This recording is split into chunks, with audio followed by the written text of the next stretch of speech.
A very warm welcome to all of you for this first session of the initiative which has been taken by the Banking Quest and particularly by Mr. Gulati, a very close friend. So we decided that we should bring some risk culture at the line management level. At the line management level means at the branches level, people should be aware in their day-to-day operations what type of the risk they are taking, whether they are aware of that risk. It is very important to manage the risk, but more important is that we should be aware of the risk. So it is not only the banking, in case even if we are basically investing our own savings anywhere in the market, so all the times we are very much interested to know basically what are the uncertainties which we will be meeting. So my dear friends, all the times in any of the personal investment also, our concern is that our principal should remain protected and as much as return we can get, we should get it. But we are also aware of the fact that the markets are giving the returns for those financial instruments which are very volatile in nature. If we are expecting a higher return, we should also be ready to lose that much money in the market, which is known as we should be aware of what is our risk appetite. So risk is basically not only in our working level, it is in our daily level also. So as far as the banks are concerned, as far as my colleagues, those who are involved in the risk management, unfortunately, risk right now in the most of the bank is considered only a compliance issue. I feel that it should be brought as a culture, as a strategy to provide a stability for the banking, provide a resilience to the banking. So as in any other case, we are aware that in case if we are talking about a issue like risk, we should also talk about basically what type of the business we are doing on our day-to-day basis. All my young colleagues, those who are in the bank at the various levels, they must be aware of that what the banking business is.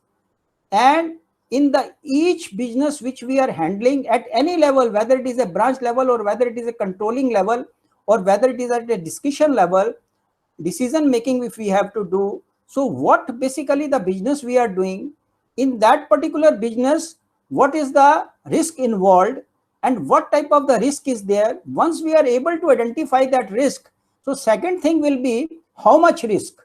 That means the assessment. So what are the various tools by which we can assess that risk? Third thing will be we should keep on monitoring that risk. And the fourth thing is that how the risk can be mitigated. So all the times we are basically interested to provide a stability in our operation. We should provide a stability to our organization, whether it is a banking or non-banking financial corporate companies. So our aim should be with each of our action that we should ensure first thing in our action, what type of the risk we are taking, how much risk we are taking, whether we are empowered by our bank or we are having a delegated power to basically take that much risk.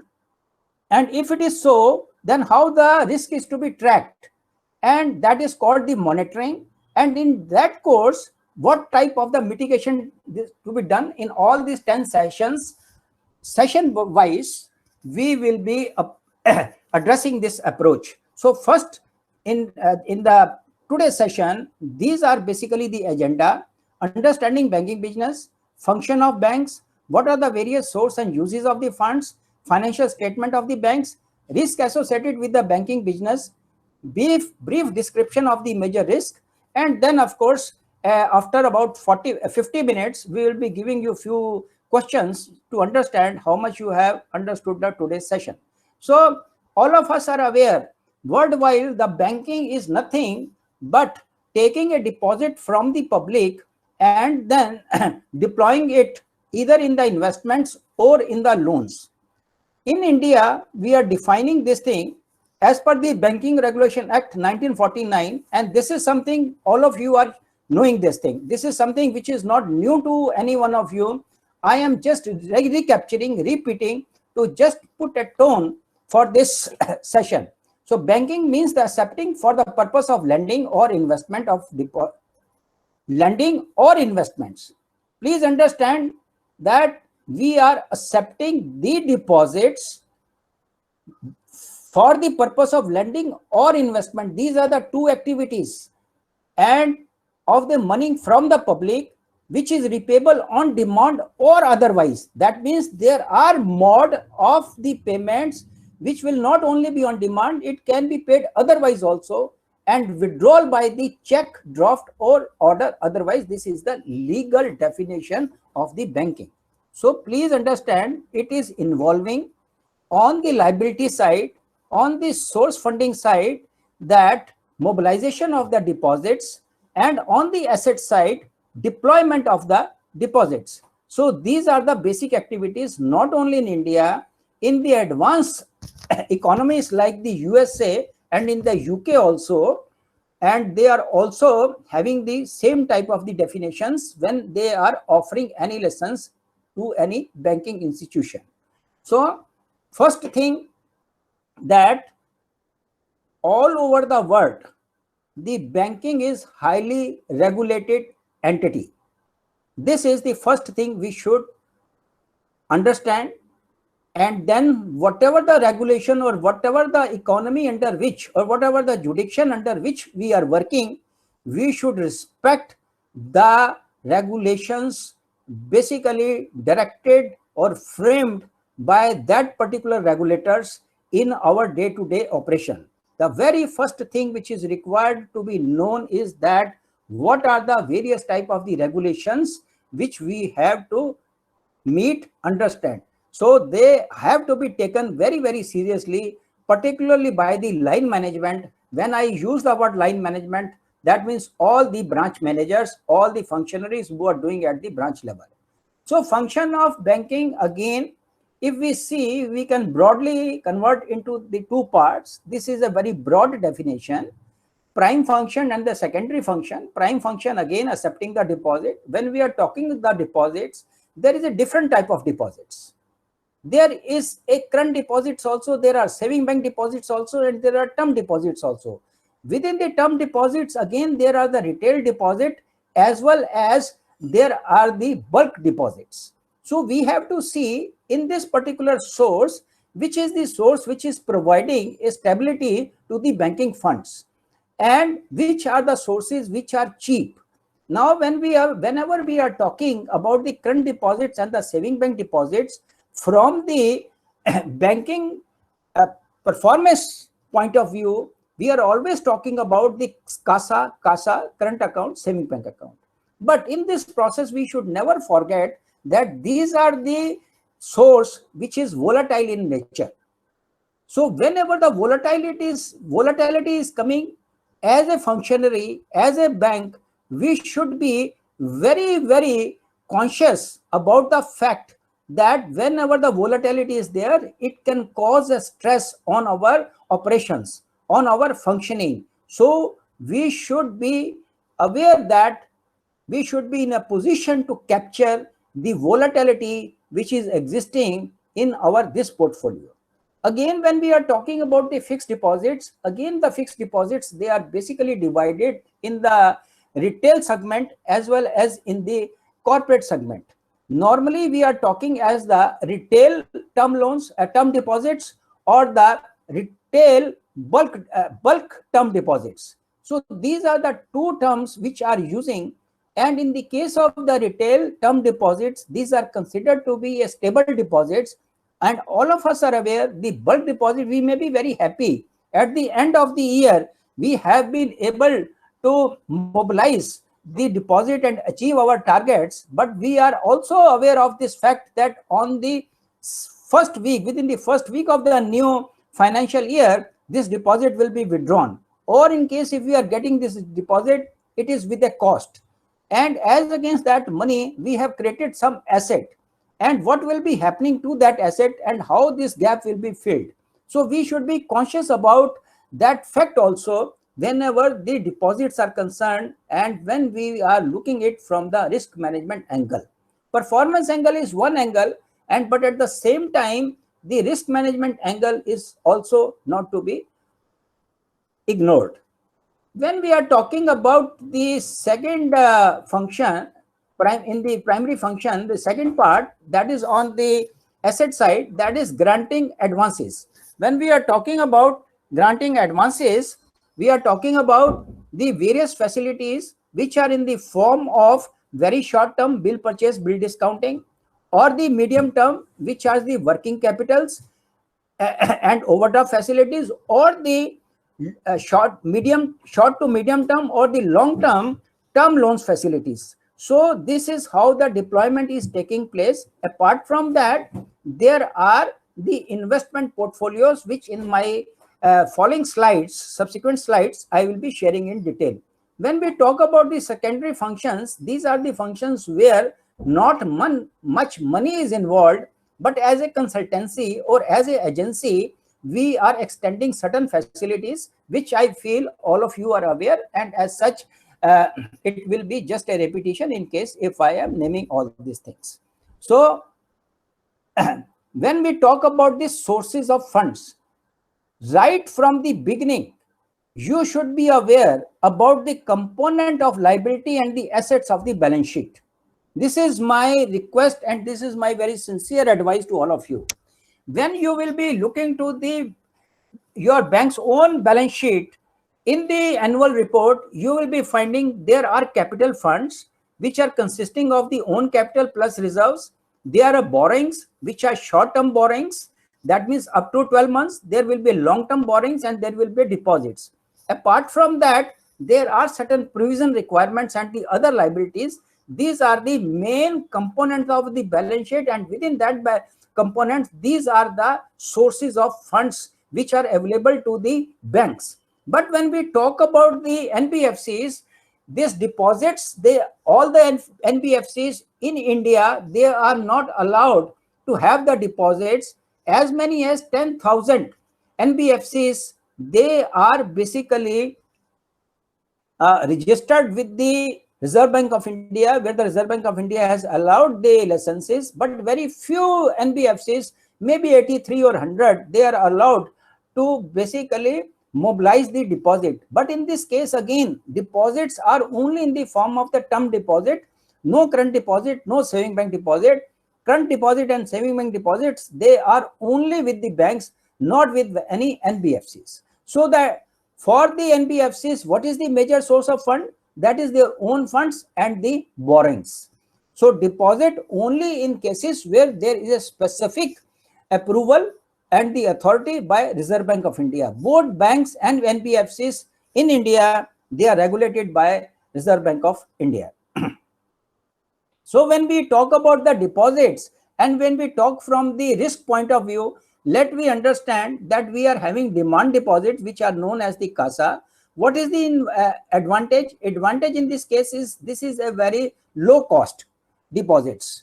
And for example, in case if any bank is having a 40% CASA, and in that 40%, 10% is the current deposit and saving bank deposits are the 30%. So now the CASA ratio is 1:3. So in case the 4%, if the bank is paying on the saving bank, so effective cost of the CASA will be 3% as compared to the term deposits, which will be starting from the short-term deposit, even starting from the 3.5 or 4%, and nowadays maybe going up to 6.5%, and in certain cases I have seen 7% also.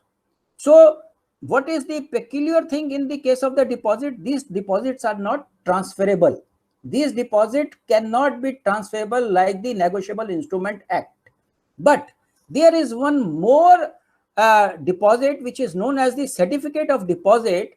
This certificate of deposit is negotiable, it is transferable, it is tradable in the market.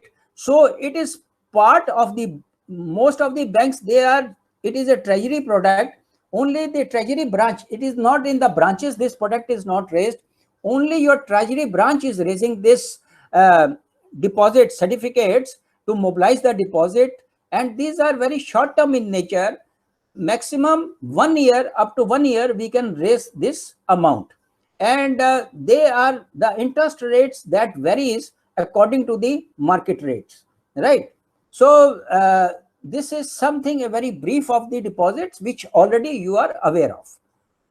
And then when we come to the maturity pattern, so then we will finding, because in the case of the risk management, in case of a frontline management, line management, basically it is your basically responsibility to understand that the current deposits, they are highly volatile in nature.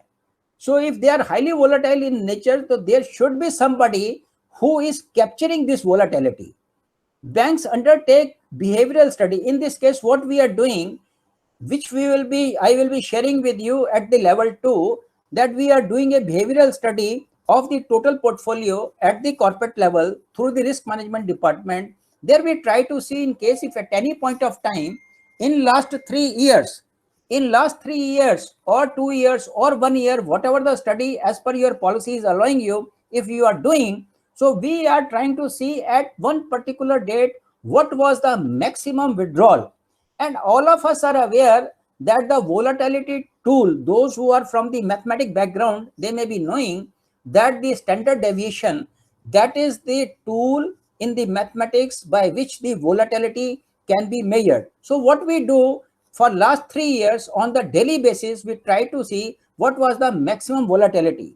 As per my study of the 4 banks, I have seen at any point of time on a particular date, this basically volatility was not more than 8%. Although it is a volatile, but not more than 8% in last 3 years. I am having a study with me of 4 banks, and all the banks, they are keeping the 92% current deposits as the stable deposits, and the remaining 8% is considered as volatile. When I talk about the saving bank deposits, in this case, volatility has been observed only 3 to 4%. You will be all surprised that this volatility is only up to the 3 to 4%, although the Reserve Bank of India, in case of the current deposits, they allow the banks that they can go up to the 15% volatility. But the data which is speaking the truth, and they have also permitted the banks, you can have the own your measurements. So then when we come to the term deposits, normally all of you are aware that from the 7 days to the 10 years, normally up to the 10 years. But we have again seen a trend at the branch level also, and all of you, as per your experience, you will be finding most of the concentration of the deposit, of the term deposit, it is of 1 year or 2 years, maximum 3 years. Beyond 3 years, it will be about 10 to 15% of the total portfolio. And short-term deposits also, they are 10 to 15% of the total portfolio. Most of the portfolio, which is 60 to 70%, that is in the term deposit. So I am not teaching here you what is term deposit. I am here teaching you what is the nature of this source, which is with the bank. So retail category is, in the case of the term deposit, again we are bifurcating in the 2 categories. One category is a retail and other category is a bulk category. In the retail category, previously it was up to 1 crore, but now the Reserve Bank of India has allowed up to 2 crores any single term deposit on a particular date if it is taken by the bank, and if the amount is up to 2 crore, it will be classified as a retail term deposit. So in the case of the retail term deposit, whatever our research says and whatever our behavioral trend says, that 85% of the depositors, they roll over. Although the deposit may be for 1 year, all of you, in case if you go by your own personal experience, the experience of your family members, you will be finding you may be putting the deposit for 1 year, 2 year, 3 year, but after that, in case if you are not in the need of the money, you keep on revolving it. So 85%, this is, and again it is seen at a very conservative level, 85% of the retail term deposit, they are basically rolled over. But in the case of the bulk deposit, there is no such study. bulk deposit is a very highly volatile, because it is basically from the corporates, from the government departments, public sector undertakings. As the movement of the interest in the market is taking place, so is the behavior of the bulk category. What is the meaning of this? The meaning of this is that in case if any of your branch is having a 10 crore of the term deposit for say 3 months, in between, in case if the interest has increased, so immediately that corporate will be coming to you and asking, either you make the repayment or you please increase my interest rate. So in both the cases, bank is at loss.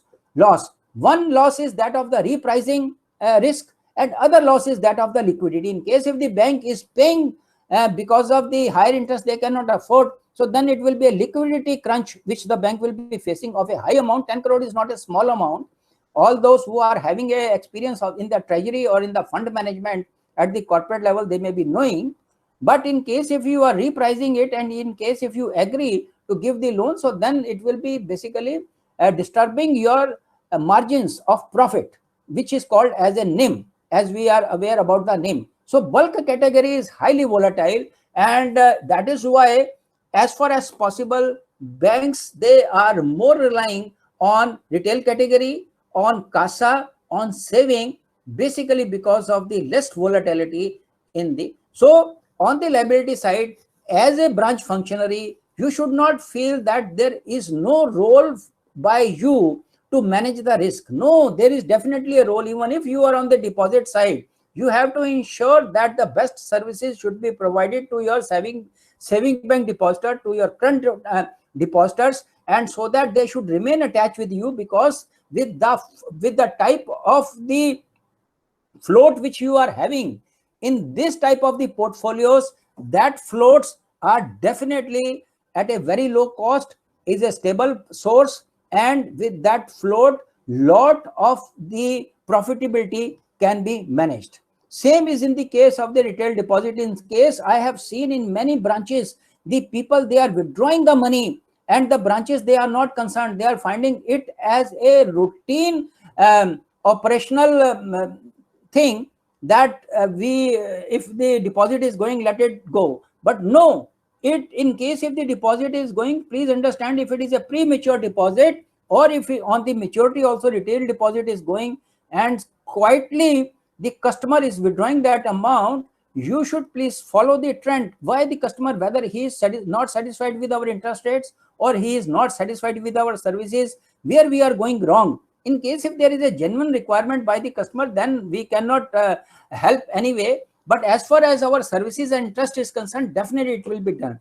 Just to give one example, you will be surprised to know, when I was the GM risk management in my bank, every day this was the instruction to my department, that I want to know what is the retail term deposit on the previous day and to that previous day, and how much there has been variance, whether it is on the positive side or it is on the negative side. And in case if I was finding on a particular date the variance is on the negative side, so all the times I was very much keen to know in which zone, and within that zone, in which particular branch or in which particular area that has happened. And in case if that has happened, we were trying to find out whether our services, they are not up to the mark, or whether our interest rate is not matching. Maybe possible, you will be surprised to know, as a Bank of Baroda, when I was fixing the interest rates, you know with whom I was matching my interest rates? I was trying to find out where our maximum branches are. Our maximum branches were in Gujarat. Our maximum branches were in Maharashtra. In the Maharashtra, lead bank was Bank of Maharashtra.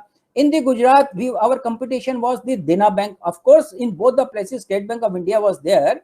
But in the other than State Bank of India, these two banks were there.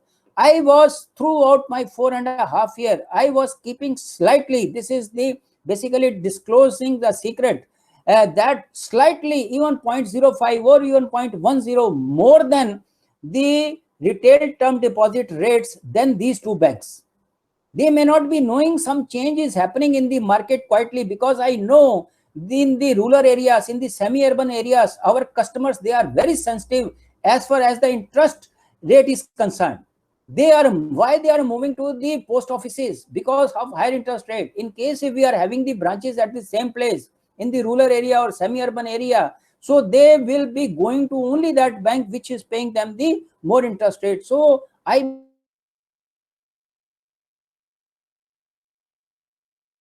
that या mister Mahajan, you are mute. Unmute कीजिए अपने आप को, mister Mahajan. Yeah, not audible, sir. Mister Mahajan. say, if I know the definition of the credit risk, if I know the definition of the market risk, or if I know the definition of the operational risk, I know risk management. No, all of you are basically the ambassador of the bank to manage the risk at your own level. Next point, the other source in the banking, it is the borrowing. But fortunately, this is a very small participation. But in the NBFCs, this is the main contributor in their liability side, in their source of funding. So what are the various sources? We are having money markets. They are operating up to 1 year. That means there are certain financial instruments which are operating in the market up to the 1 year. They are call and short notice money. We are going in the interbank borrowings under repo. We are going from to the RBI for under repo system from the market, from the RBI. We are issuing certificate of deposit.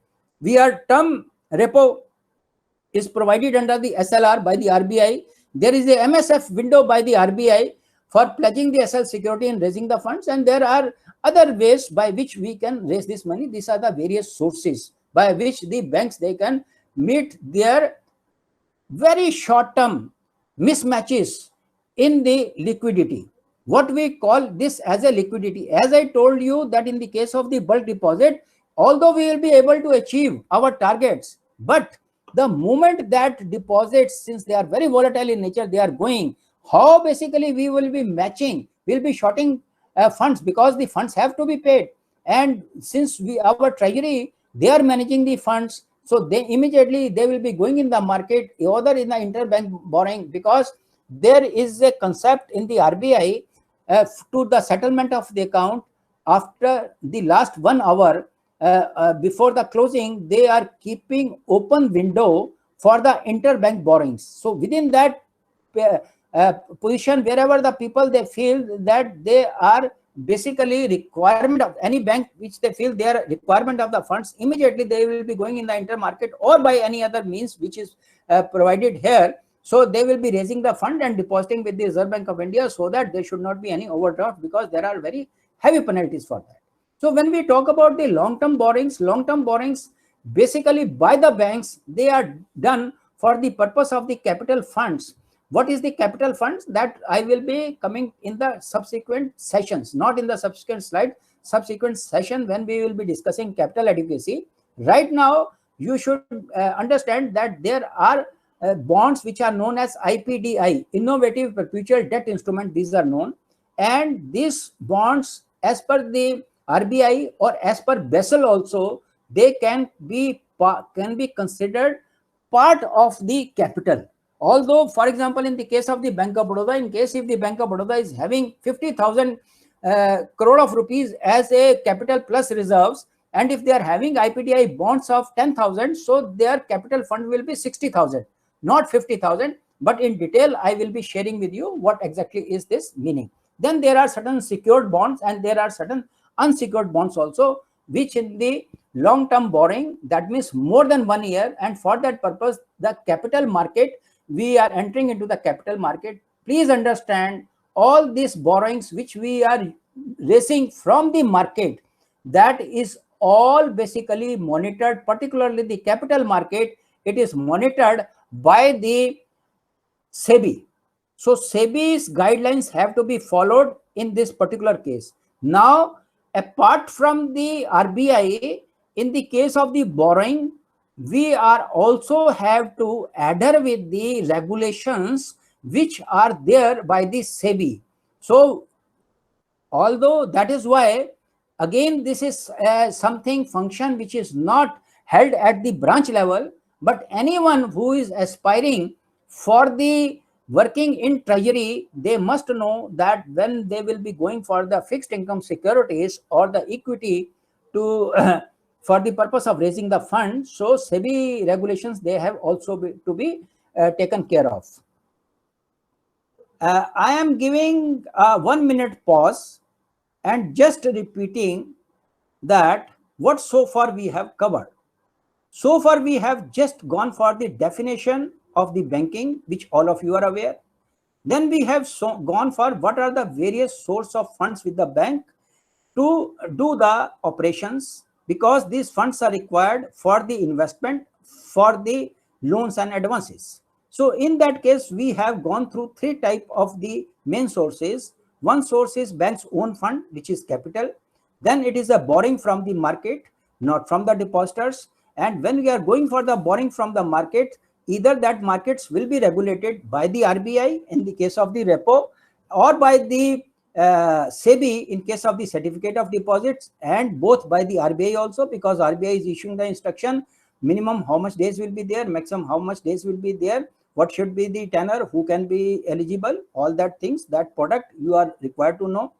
So then we have seen the deposits. In the case of the deposits also, we have seen there are basically different category of the deposits, and all these categories, they have to be maintained in such a way that it is providing a cost effective source, and this source is the stable source. My dear friends, in the case of the risk management, we are very much concerned about the stability. I cannot afford any volatility in my operations, and because I provide, otherwise in case if I allow this volatility in my operations, so that means I am entering into the risk. All of you are again aware, apart from the treasury, main source of the deposit is raised to the branches only. Regional office is not raising any deposit, zonal office is not raising any deposit, corporate office is not raising any deposit. It is the branches only who are raising the deposit. And in this raising of the deposit, you must know what type of the deposit you have to market. And in case if you are having the deposit, how you have to monitor that portfolio, so that the customer should be satisfied with your services, customer should be satisfied with your return. In case if you feel that in your area you are not in position to meet the competition, immediately please try to bring into your higher authorities. That is up to the decision of the top management, whether they will be increasing the interest rate or not. But this fact should be brought into the knowledge of the top management. Moving forward, now we will be finding what is the uses of fund. Uses of fund in the case of the balance sheet, in case if you see the balance sheet of the banks, then there will be a cash which is required for our day-to-day basis requirement, plus keeping CRR with the RBI. We require bank balance for our short-term requirements. In many areas, we may not be having reserve bank. So if we are having any surplus, we are keeping with the other banks. So we are keeping a bank balances, and we are having an investment portfolio, we are having loans and advances, or we are having fixed assets. You will be finding out of these four components of the assets, these are the two components which are income generating. Fixed assets not generating any income. All our technology is a cost. All our the infrastructure which we have provided in the form of the buildings, furniture, fixtures, and all that, that is a cost bearing. So it is only a not generating any income, or if the income by way of rent is there, that will be very, very negligible. But main source is the investment and the loans and advances, and investment part is taken care by the treasury. Loans and advances are all again in the branches. And again, we have to see how this has to be managed. We will be having a detailed discussion on this when I will be in the session of the credit risk. We will be going in the third and fourth sessions. So in the detail, we will discuss about this. So when we talk about the credit by the commercial banks, and for that purpose by the NBFCs also, their flow of the credit, I should say, it all depends upon the economy in which you are working. So now the economy will be a underdeveloped economy will be a emerging economy like India, or economy may be an advanced economy. So in the economy like India, which is an emerging economy, commercial banks, they are giving the loan for the productive purpose as well as for the consumption purpose. Both this sector, productive purpose and the consumption purpose, basically they are responsible for the growth of economy, because this is the money which is taken from the savers of the economy. This is the money to be provided by those who are in the need of the money in the economy. So then, as a trustee, as an intermediary, it is our responsibility that whenever we are deploying the funds, we should deploy it very judiciously. It should not be done very casually. When we talk about the protective purpose, that means we are giving the money for finance of any asset. Asset may be stock, asset may be book debts, or asset may be any fixed asset. So that assets basically should be in position to generate the income, and that generation of the income should be sufficient to pay our loan as well as the interest. So the broad, basically the activities under the productive purpose or the need under the productive purpose is for the working capital and is for the fixed asset acquisition.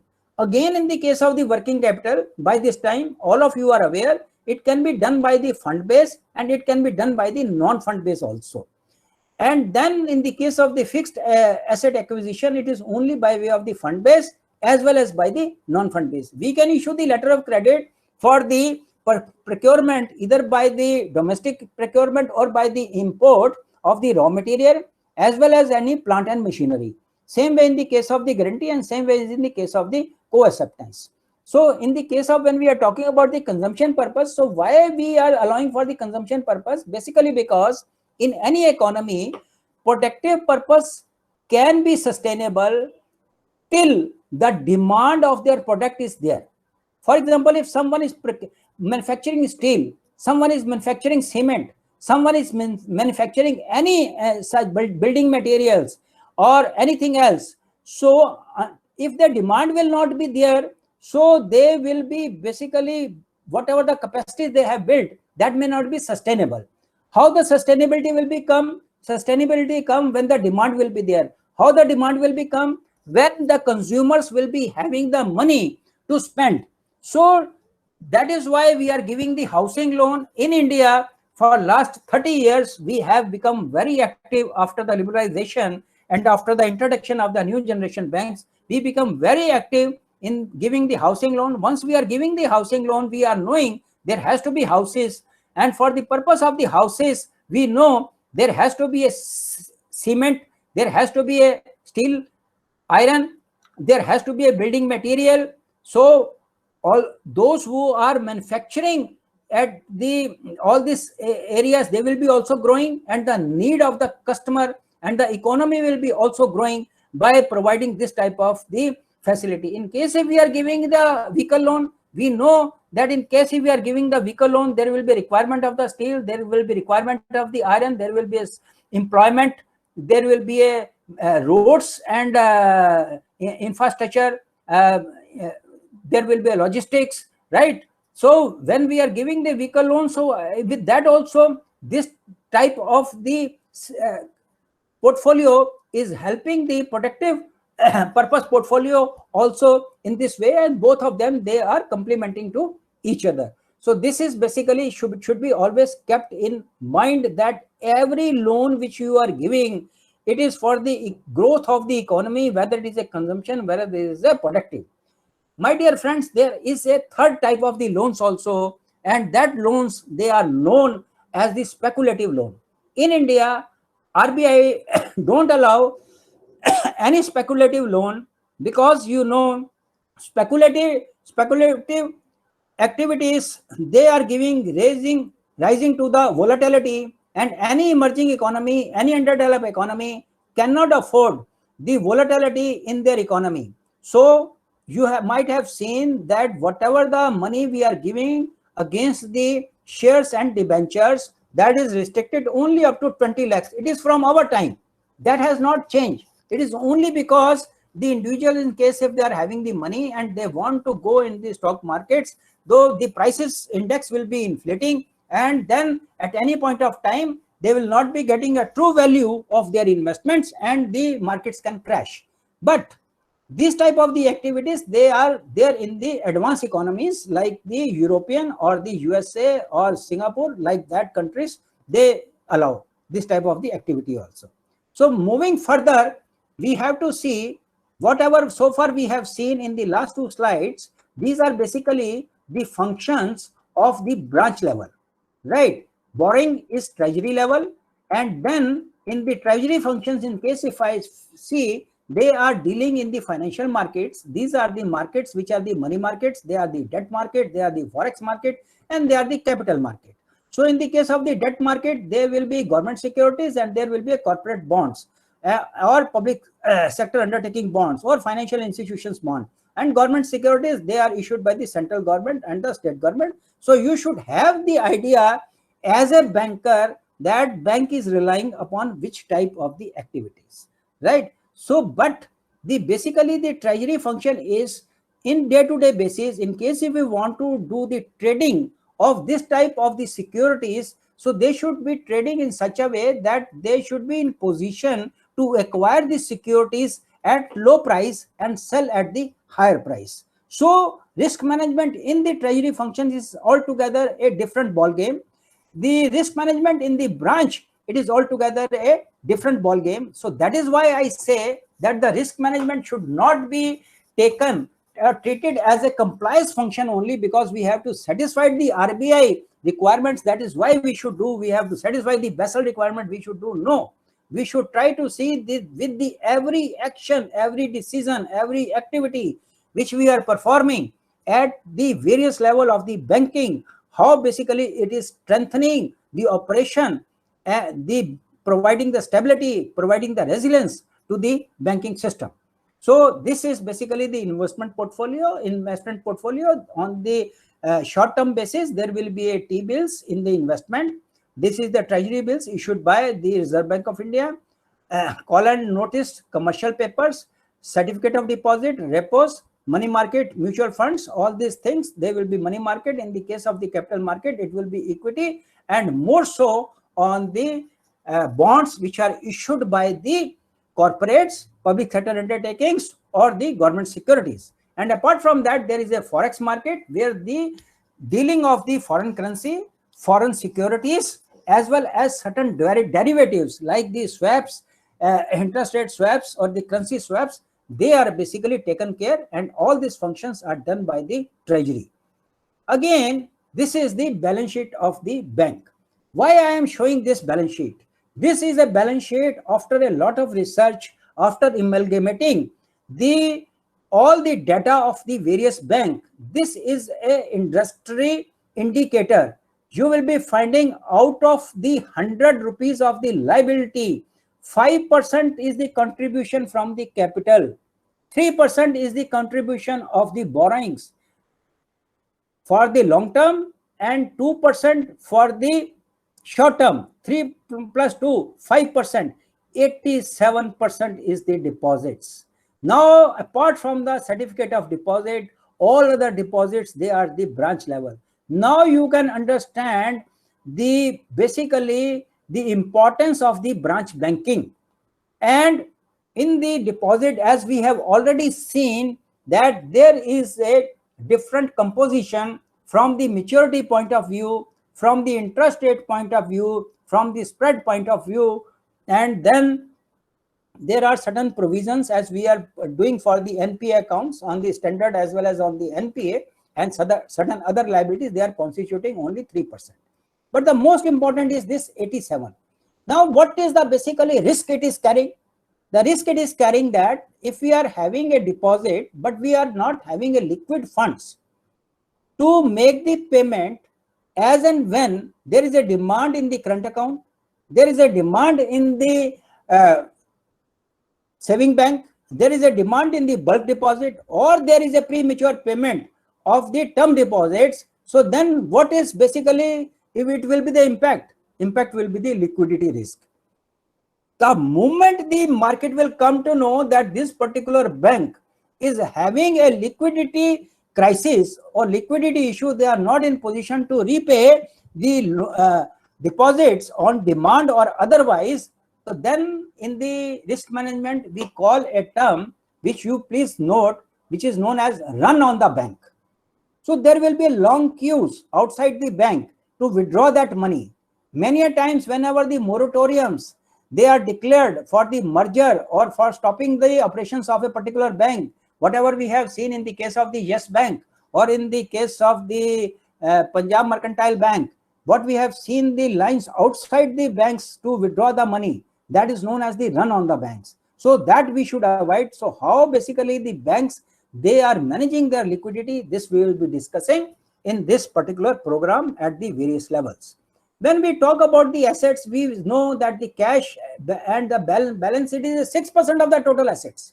Out of that, we know 4% or 3.5% now, this is the requirement of the CRR. We have to keep the money in the branches. We have to keep the money in the ATMs also. But all those banks, those who are on the digital platform, they don't require the cash because most of the money is withdrawn from their account and paid digitally only through the e-banking. So in case if I am able to save 1% here, so that means that 1% either will be going in the investment or in the loans and advances. Both these portfolios, they are the income generating portfolios. This is not generating any income. As less as possible, I should keep the cash with me, with the bank, or balance with any other bank. So how in the modern day the banks, they are managing themselves on this account?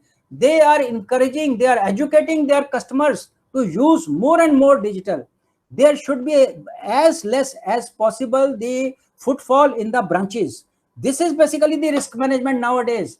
Don't feel that by providing the cash you are doing the services. At the same time, educate that we are having this mobile wallet. Why don't you use this? We are having the ATMs. Why you don't this? Although in the case of the ATM also, don't think, I know that how much struggle we have to do because the maintenance services of the ATMs and providing the cash of the ATM is outsourced. They are charging heavily.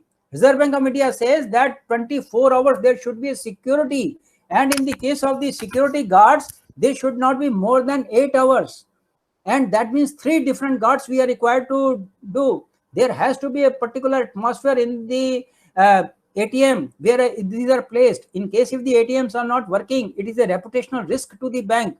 So people will start avoiding your ATM cards, debit card. So who will be ensuring all these things? That will be again at the branch level. Top level will be able to make the policies for you, but top level will not be aware that what is happening at the ground level unless someone in the corporate office, from the back office, they are monitoring that how much hit has taken place on the ATMs, how much basically the ATMs are down, what are the reasons for that, whether the reasons are genuine or not. Now the banking is slowly moving to this type of the area, rather already it is had moved.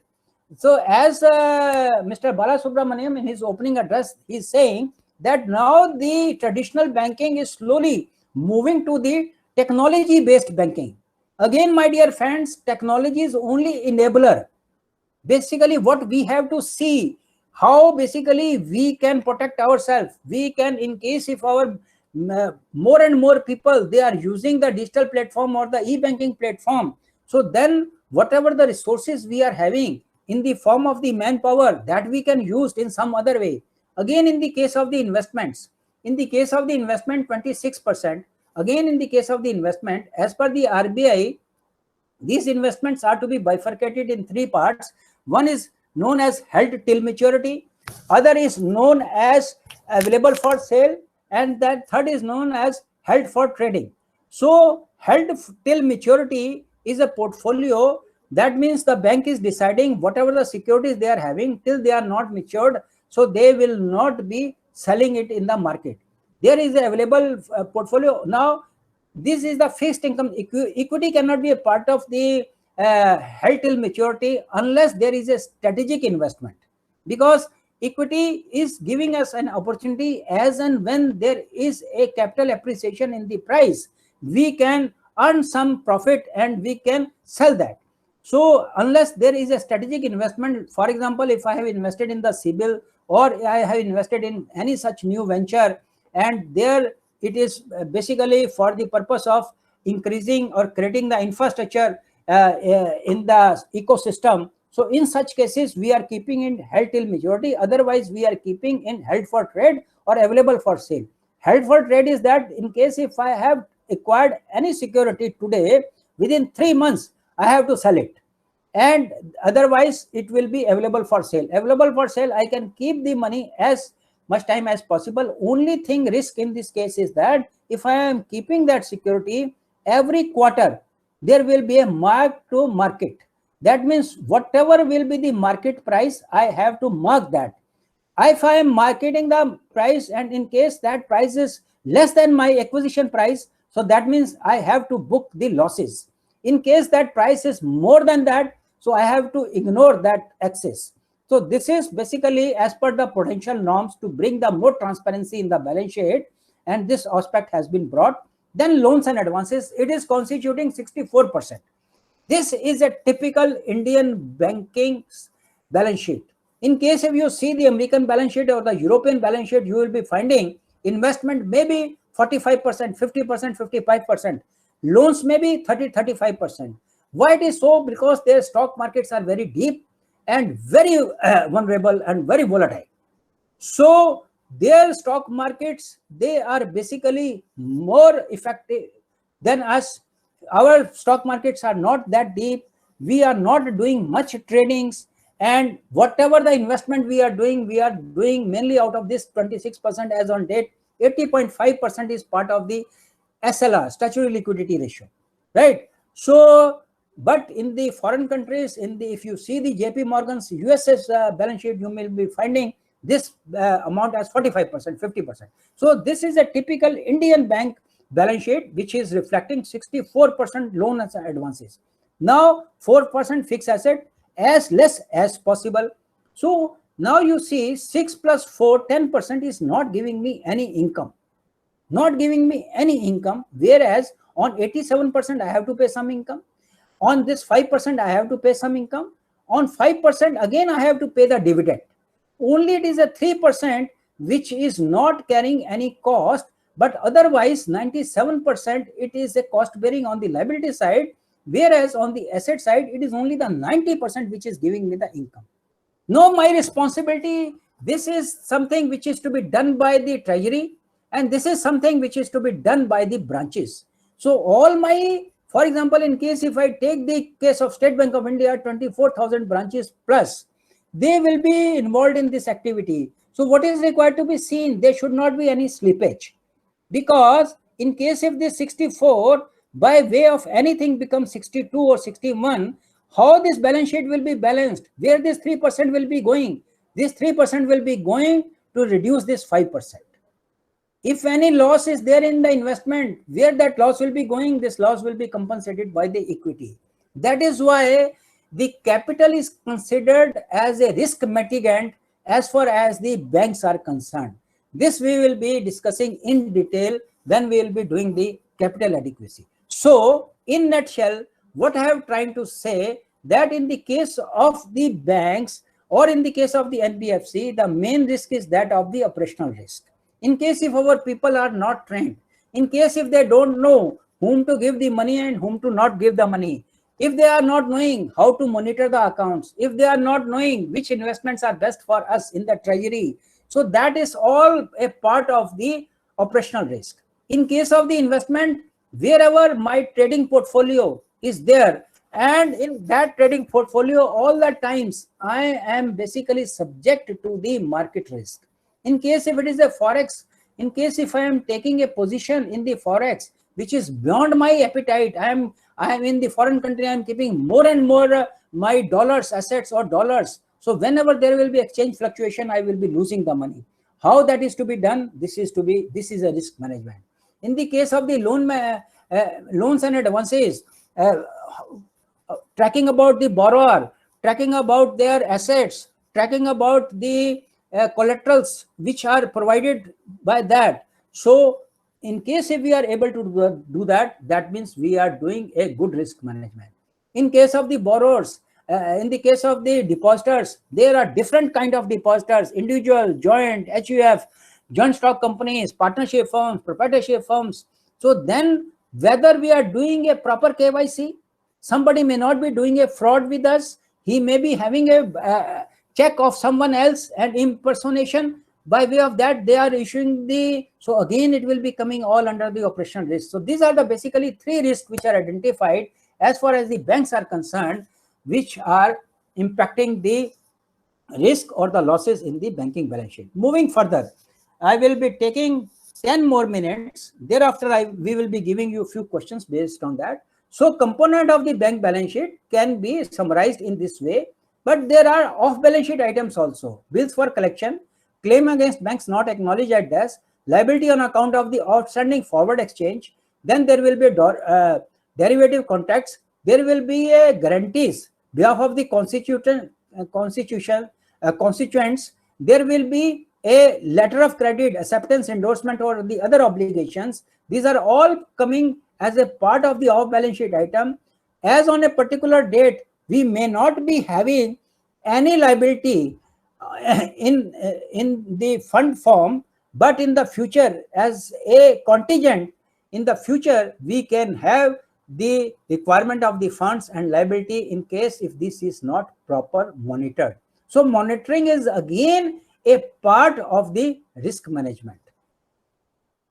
So in the case of the component of income and expenditure, if we say, as the deposit is the main thing in the case of the banking, 87%. So main basically the expenditure is in the form of the interest, and all other expenses, they are for the maintenance, normal maintenance, and the operational cost, what we call, whether it is a payment to the employees, or rent, or printing, or any technology, anything nowadays, whatever we are incurring the expenditures, all these expenditures, they will be the operating expenditures.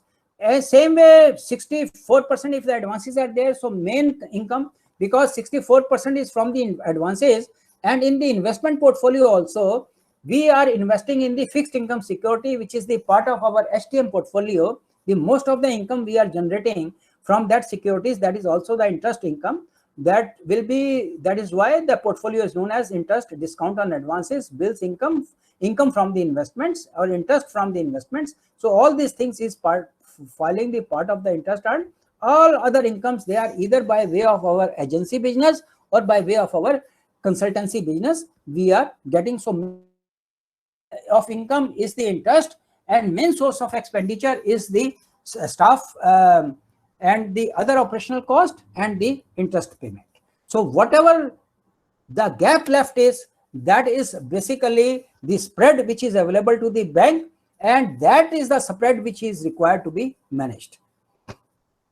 This is the something which I will not be discussing here. I will be discussing when we will be discussing the operational risk. So these two slides I am skipping for the time being. But what we are inferring from our so far basically discussions, we are inferring from the so far basically discussion, banking operations are highly leveraged.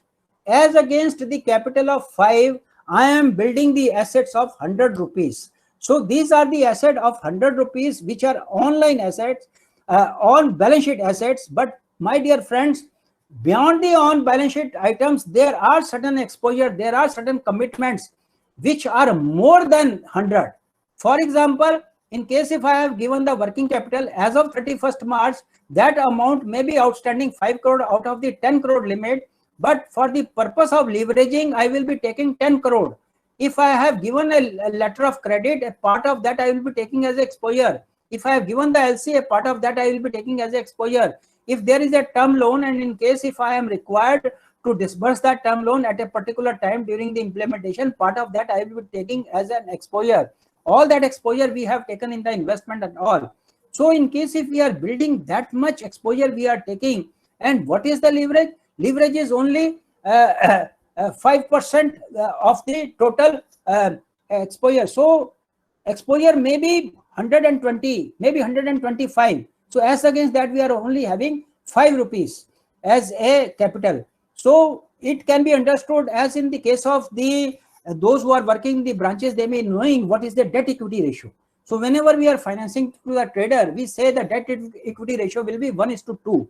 That means 1 should be the capital and 2 should be the debt. To that extent, if it is a term loan to the MSME, it may be 1:3. If it is an infrastructure, we can go up to 1:4 or 1:5. It is NBFC, we can go up to 1:10%. But in the case of the banking, it is going up to 25 times. 1:25 times. As against 5, exposure is 125. Deposits are the main source. Main banking assets are investment in bonds and securities, loans and advances. Income sources is interest earning from loans and advances and investment. Non-interest income from the commission, exchange, fee charge, consultancy service, trading income from securities, forex and the derivatives.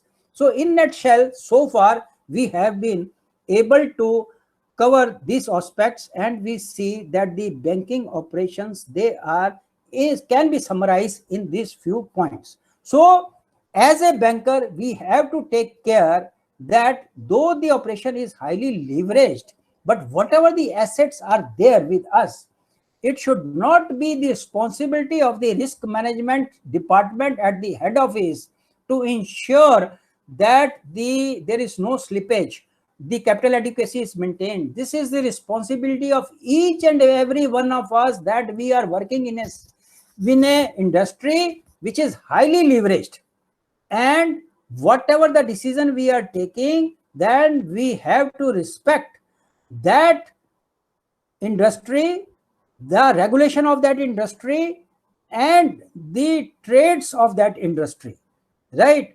So how it can be done, that we will be in our subsequent sessions. We will be finding that how, first of all, we will be identifying where exact the risk is there, and then we will be finding that how it can be controlled and mitigated. So now coming to risk in the banking business in next 5 minutes. So risk is defined as a danger that certain unpredictable contingencies can occur, which may lead to randomness in the cash flow. They may be converted into the losses. I don't know, in case if today I'm investing in 1 lakh rupees in the equity in the share market, I don't know, because the uncertainty is there. Tomorrow this 1 lakh can be 1,05,000, and or it can be 95,000. So risk is prevalent in almost all type of banking activity, but predominantly on the asset side. Because in the asset side, when I am investing, if I am investing in the corporate bonds, I don't know at the time of the redemption whether the company will be in position to repay it or not.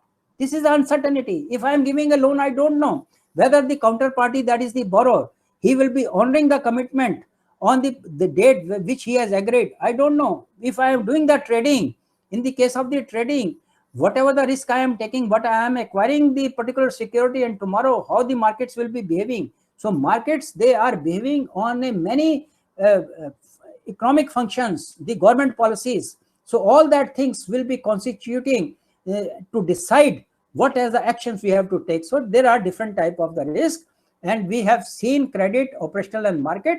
Apart from that, there is an interest rate risk and the liquidity risk. And now you see the whole banking risk ecosystem is based on the government, monetary, physical and industrial trade policies. Because in that trade policies, what they are bringing in the market, where the flow of the credit will go, where the interest rates will be go, what will be happening to the liquidity. So based on that, this is impacting the decision of the how the other banks, they are taking the decision. For example, as a Bank of Baroda, continuously I have to watch what is the policy of the HDFC, what is the policy of State Bank of India, what is the policy, what is the MCLR of that banks, what is the deposit rate of that banks, FIs, lending, investment policy, dealing, trading, whatever. Now the mutual funds, they are a threat. Fintech companies, they are the threats. What type of the products they are bringing, how our customers, they are moving to that, whether that is providing some stability or not. What is the threat which is basically the Paytm is giving, or the other mobile wallet they are giving. So what is the business? All the times we have to be very active in case if we are in the credit portfolio, in the investment portfolio, about the corporates, about their business, about the trades, about the markets in which they are operating. So all these things are basically the risk identifier for the banks, and this risk identifier has to are converted in the various risks, like the credit risk, exchange risk, interest rate risk, liquidity risk, country risk, other non-financial risk, the operational risk, other non-financial risk. If I am talking, it may be a reputational, it may be a strategy, it may be a concentration, it may be a operational risk. So that will be there. So let me go through the definitions, which we will be dealing in detail according to the timelines which we have fixed. So credit is basically always considered as a risk of default. Fault, when our counterparty fail to perform or meet the obligation, we say this is a credit risk. So this is basically between the two parties. When we are depending upon the markets to get our securities liquidated, so the price of our product, financial securities, that will be depending upon the movement of the market price. If the movement of the market price is adverse, that will be giving us the market risk. All the times the operational risk is from the people, from the procedures, from the systems, from the external factors. External factors like the COVID, all of us we have seen, no one has to play any role, is a systemic risk, and everybody is impacted by that. Operational risk. Liquidity risk, again, many a times there is a many factors by which the liquidity is tied up in the market. It may be a bank specific, it may be organization specific, or it may be a market specific also. So depending upon the markets, people may not be interested to invest at a particular point of time. So that will be creating a liquidity crunch. You might have seen when the COVID-19 came, so more and more relaxations on the CRR, SLR, the government has started, RBI has started giving, basically because they thought all of a sudden there may not be any movement, there may not be the investors, they stop basically putting their money. So proactively they came in the market and they started basically providing a confidence to the market that we are with you, and there should not be any position of the liquidity, whether they were the mutual funds, whether they were the NBFCs, whether they were the financial institutions. Likewise, the interest rate risk, this is basically on the demand and supply criteria in the market, and how basically these are measured, these are monitored. This we will see in our following sessions. Apart from that, there are the financial risk, concentration risk, business risk, strategy risk, technology risk. This I will be basically discussing with you in very detail and with the examples. So these are the ideas, and with this I am concluding this session. And since I am concluding this session, so now I think Mr. Gulati will be giving you immediately 10 questions which you have to answer immediately, and in case if there is any doubt on that, we will be addressing that doubts. Mr. Gulati, over to you. Yeah. Thank you, sir. Friends, please check your mobile. I have sent you everyone some test paper quiz for 10 questions. If anybody has not received in your WhatsApp message, you can go to the chat box. This link is given in the chat box also. Click here, and these are the 10 questions which based upon whatever Mr. Rajesh Mahajan has discussed today, just now. So immediately, let me tell you, these are very simple questions, but in our following sessions, please don't expect any type of the mercy from my side. So I will be very hard on the subject. But since today there was an inaugural, there was an introduction, so I am basically basic things. I think all of you will be very easily able to attend that. Yeah. My request to all that whosoever completes, and please write down your score in the chat box. Yeah, Ashutosh, want to say anything? Yes, sir. Yeah.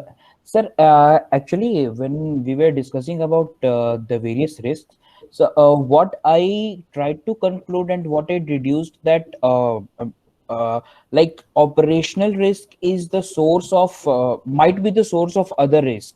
Is it true, sir? Like due to operation risk? No, it is not true in the sense, Ashutosh. Many a time what is happening to the best of the borrower, I am giving an example of the credit risk. To the best of the borrower, we are giving a credit facility, and all the banks, they are having their own credit rating models. They are rated even many times by the external agencies also. but due to certain external factors which are beyond the control of the borrower, they are defaulting. So this is not basically operational risk. This is a credit risk, right? Operational risk is that there has been some deficiency in the assessment. There has been some defective documents which has been taken, and that has basically reduced our course. And we have not done due diligence as far as the KYC is concerned, and we have given the money. So they will be all covered under the operational risk. Same way in the case of the security trading. In the case of the security trading, best of the people there in the treasury management, in the front desk, they are doing the trading, not only in India, all over the world, right? So, but at the time when the markets, depending upon the various factors, it can be government policy, it can be the market trades, it can be the liquidity available, it can be any news which is cracking and the market is crashing, right? So that will be coming under the market risk. There can be basically a portfolio building consciously, and that turn out to be a concentration risk. So I do agree that to some extent that most of the time, basically there may be a probability that mostly this risk, what losses we are getting, they may be due to the operational risk. Maybe a part of the processes, they are loose. There may be people, they are not much trained. There will be some defect in the system. Our technology that is not up to the mark, and then external factors may be there. So purely we cannot say that everything is originating from the operation. Yeah, Shankar Iyer sir want to say, yeah, Shankar ji. It's really very nice, sir. You have covered the preliminary kind of what you call insight or what you call overall view of the risk management. You have brilliantly covered, sir. We again look forward for further sessions. It will be really very nice. We are going to cover the entire gamut of risk management from a very initial to from the very basics to the higher end, and we are very keen to participate in this risk management course. Thank you. Asha Raji wants to say. Yeah. Asha Raji. Yeah. Let me introduce you hear me? first. Yeah. Yes, we can hear you. Yeah, Asha Rajiv is the general manager with UCO Bank. Yeah, Asha Rajiv. Yeah. Please. Mahajan sir, it was a very nice session. It was very interesting. Thank you very much. It looked like you wanted to say so much, but the time was so short. Oh, thank you all the dignitaries, thank you all the participants. Thanks, Mr. Rajesh Mahajan sir. So I'm closing this session, sir. Thank you very much. Thanks all the participants. Thank you. Thank you.